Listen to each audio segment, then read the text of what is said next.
Amit Tiwari Aphar. Singing by धमाका star Shankar सम्राट।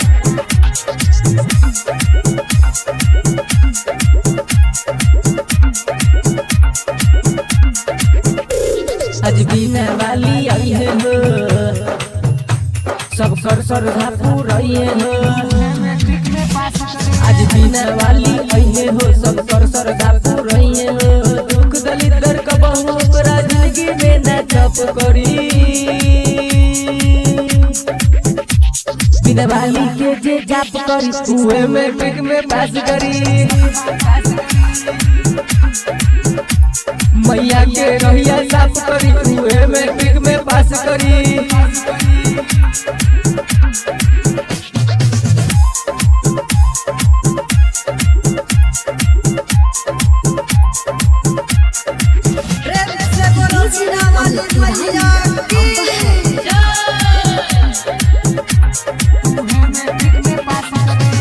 सेवा माई के जे भीतन मन से करे ओकर जिंदगी आगे जल्दी सवारे।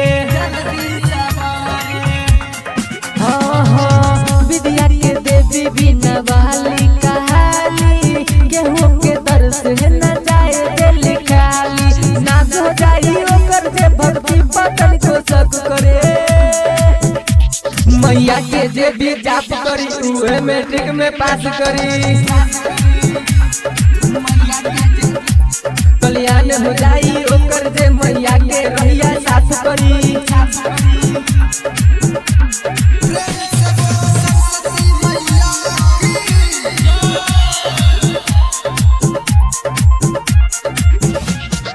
डीजे अमित तिवारी अपहर।